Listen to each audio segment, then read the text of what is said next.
ഇന്ന് പതിവ് പോലെ ബീച്ചിലേക്ക് നടക്കാനിറങ്ങിയതാണ്. അപ്പോഴാണ് ബീച്ചിൻ്റെ പരിസരം മുഴുവനും പോലീസും പട്ടാളവും സർക്കാർ വണ്ടികളൊക്കെ ആകെ മൊത്തം ബഹളം. പറഞ്ഞുകൊണ്ട് നമ്മുടെ നവീകരിച്ച് മുഴപ്പിലങ്ങാട് ബീച്ചിൻ്റെ ഒന്നാം ഘട്ട ഉദ്ഘാടനമല്ലേ ഇന്ന്. ടൂറിസം മന്ത്രി റിയാസ് നേരത്തെ തന്നെ ബീച്ചിലെത്തിയിട്ടുണ്ട്. ഇനി നമ്മുടെ മുഖ്യമന്ത്രിയും കൂടി വന്നാൽ ഉദ്ഘാടനം സ്റ്റാർട്ടാകും. അങ്ങനെ എല്ലാവരും കാത്തു നിൽക്കും. അതാ മുന്നേ നമ്മുടെ മുഖ്യൻ്റെ വണ്ടികൾ ഓരോന്നോരോന്നായി വരാൻ തുടങ്ങിയേ.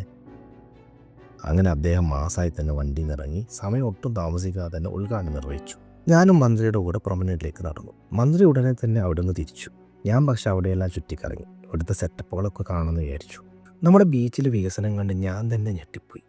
ഇത് നമ്മുടെ ബീച്ച് തന്നെയാണോ എന്ന് ചിന്തിച്ചു പോയി അല്പനേരം. ലോകോത്തര നിലവാരം എന്നൊക്കെ പറഞ്ഞാൽ ഇതാണ് മക്കളെ. ഇവിടെ നിന്നും കടലിലേക്ക് നോക്കിയിരിക്കാൻ തന്നെ എന്ത് രസമാണ്. ഇത്രയും നിലവാരമുള്ളൊരു ബീച്ച് കേരളത്തിൽ തന്നെ ഉണ്ടോ എന്ന് സംശയിക്കേണ്ടിയിരിക്കുന്നു. ഇനി ഇന്ത്യയിലുണ്ടോ? അതൊക്കെ ആലോചിച്ച് ഞാൻ പ്രൊമനേറ്റിൽ നിന്ന് ഇറങ്ങി. അപ്പോഴേക്കും അവിടെ പായസം വിളമ്പുന്നുണ്ടായിരുന്നു. അതും വാങ്ങിക്കുടിച്ച് ഞാൻ വീട്ടിലേക്ക് നടന്നു. വികസനമൊക്കെ ഫസ്റ്റ് ക്ലാസ് ആണെങ്കിലും ബീച്ചിലേക്ക് എത്തിച്ചേരാനുള്ള റോഡിൻ്റെ കാര്യം ഓർത്തപ്പോൾ എനിക്ക് അല്പം വിഷമം തോന്നി. ഇനി കുറച്ച് ദിവസം വൈകുന്നേരങ്ങളിലെ ഗതാഗതം അല്പം ദുഷ്കരമായിരിക്കും.